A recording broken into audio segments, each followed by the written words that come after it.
Fly Back Breast Free, a Percabeth Club Swim Alternate Universe Fanfiction Part 3.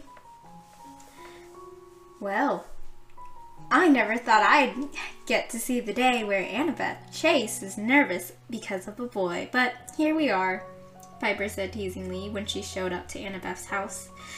It was the day of her and Percy's first real date.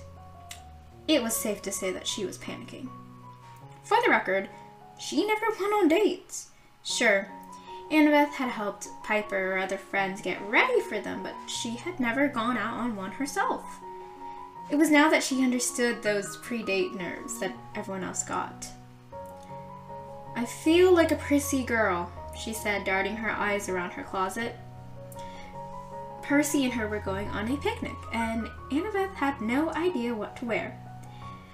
That was a sentence she never thought she would say.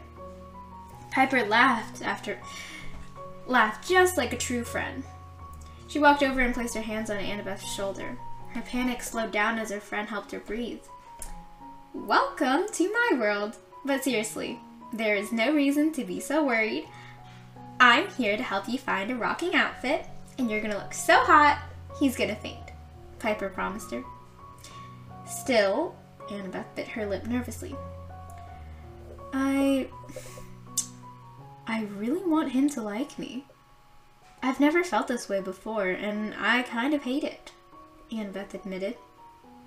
Piper snorted and threw open her closet door. The brunette girl inspected the clothing and reached in, and began to, I can't go if I'm dead, the blonde cried. Piper ignored her. Try this, she said, plopping herself down in the office chair. Annabeth sent her a fierce glare. She was used to this, and thus it had no effect.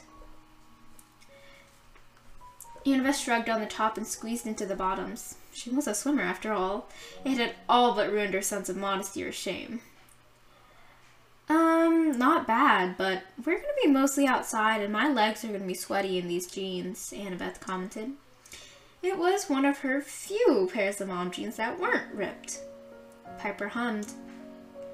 Right, Piper muttered, searching again.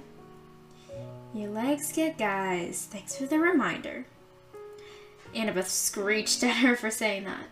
Here. Piper tossed her a wrap top and jean shorts. In complete honesty, Annabeth had no idea that she even owned the shirt, but she was grateful because she actually looked kind of good in it. I like it, she said, spinning in the mirror, feeling rather pretty. Piper smiled and came up behind her shoulder. You look like a goddess. Remind me to get you in the shade of blue more often, Piper said, fingering the dark blue colored fabric. Now, shoes, hair, makeup, and I can't wait to finally send my baby girl off to her first ever date. True to her word, Piper perfected Annabeth's appearance until she looked like a confident girl who went on weekly dates.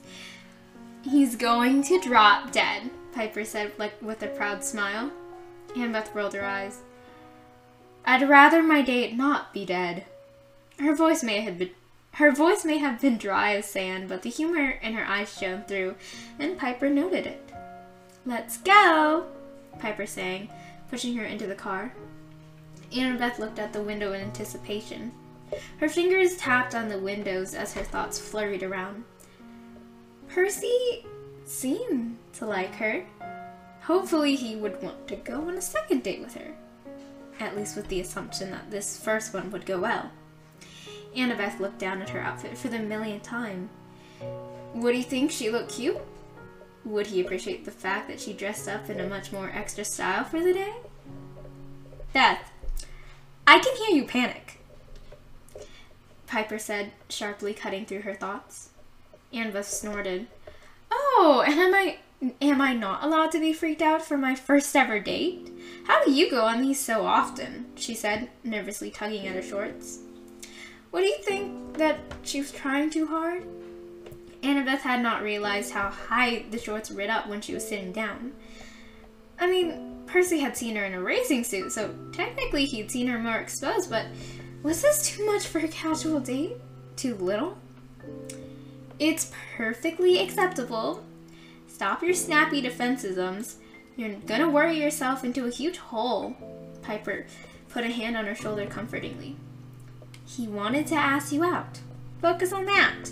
Everything else you're thinking is unknown, undetermined, and unsure. Focus on what you do know that happened. He said he was into you, and he wanted to go on a date with you. Annabeth took a deep breath and nodded.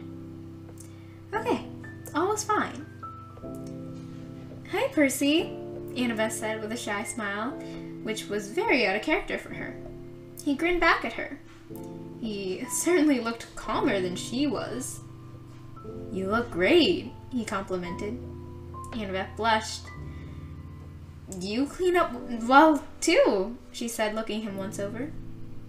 He was wearing an outfit that totally captured the carefree surfer dude in movies. It didn't look tacky, though. Although, anything that's not that racing Speedo is a plus, she joked, wanting and praying for the awkwardness to leave her system. If she was being honest, Percy looked really good, and it was hitting her. Percy laughed.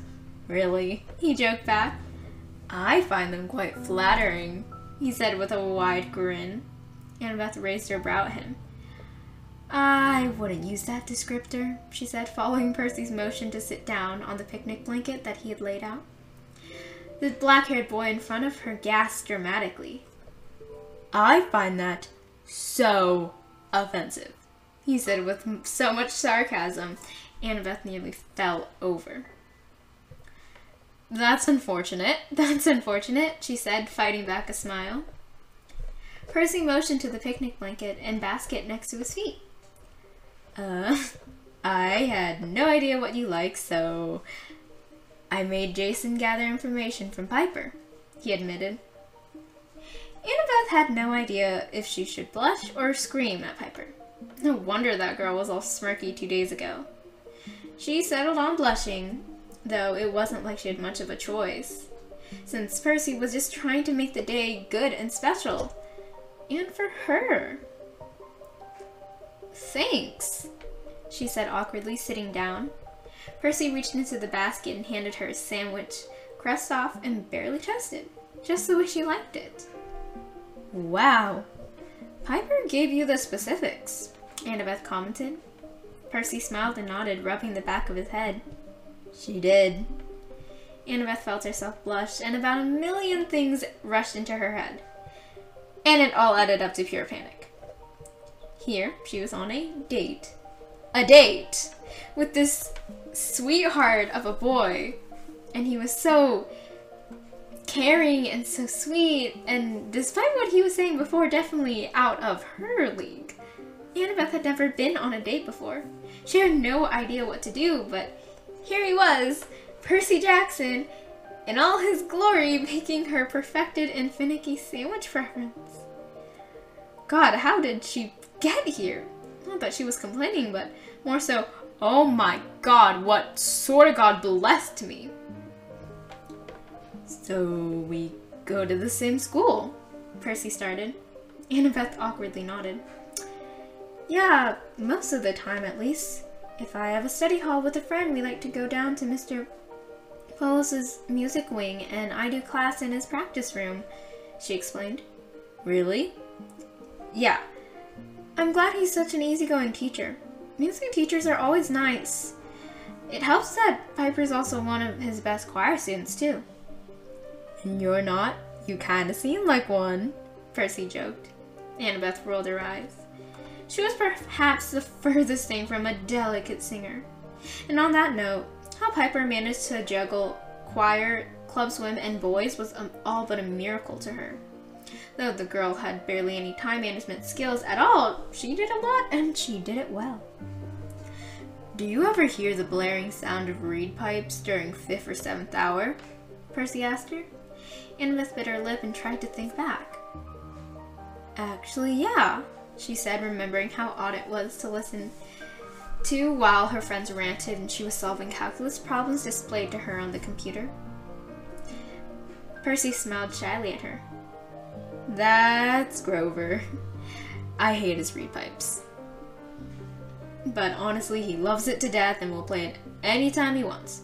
Polos is the only one who lets him play, and it's solely because the room is mostly soundproof, Percy explained.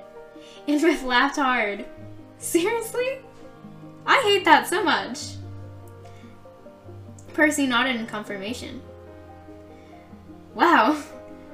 Now I can burst in and tell him to stop. Percy looked at her with a stone face. Please do, he said dryly. Despite her nerves and panic and everything, it was a nice date. Percy was a wonderful person, funny as ever and more sarcastic than she had thought he was before. I am going to punch you, Annabeth cried in between her tears of laughter. Percy stuck out his tongue at her. Oh, I'd like to see you try, he threw at her. She threw a handful of ripped grass at him. Ah! He shouted like a child. Annabeth choked. How had he been able to get rid of her awkwardness and worry so easily? She had no idea. He had caught on so quickly, it made her feel so comfortable. Percy didn't even find it weird that this was her first ever date. You underestimate me, Annabeth said, lunging at him. Percy shouted and jumped up, sprinting away, and oh dang, the boy was fast on land too. Okay, that is so not fair, Annabeth cried, running after him. Well, of course she was able to keep up with him, but her point still stood. Catch me if you can't. Whoops! The famous Percy Jackson, star swimmer and future Olympian, promptly tripped over his own shoelaces. And it just so happened that Annabeth's running stops weren't particularly good because she hit Percy's outstretched foot and tripped right on top of him. Oof! She landed right on top of his very broad chest. He blossomed over Annabeth's face. Okay. This was not the plan. Sorry. I'm kind of clumsy, Percy stuttered. Annabeth lifted her head and noted that for the first time, all during this entire date, just how panicked Percy was. Had he been as nervous as she had been? Annabeth scrambled off him but stayed seated on the ground, blushing very hard. It's okay, she said, biting her lip as a habit. Percy sighed and looked away from her. Oh wow, he was nervous. Very nervous. Would this make you say no to a second date? He looked crushed, like he thought this would actually make her say no. Annabeth gaped at him. Did he really think she wasn't interested? Annabeth gathered all of her nerves. She was going to do something that was a bit dumb, and, well, she needed to prepare for it, because Annabeth did not normally do dumb things. Or, am I pushing it?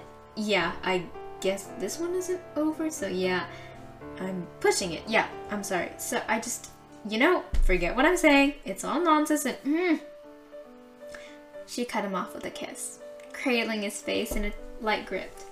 Not too much force, but not too little. It lasted maybe 3 seconds, and Annabeth pulled away. That was her first ever kiss, and it was to shut someone up. How fitting. I wouldn't have said yes to the first date if I didn't want to go on a second one. Or more, she admitted to him with pink cheeks. His face broke out in a huge and goofy grin. Can I kiss you? He asked excitedly. Annabeth rolled her eyes.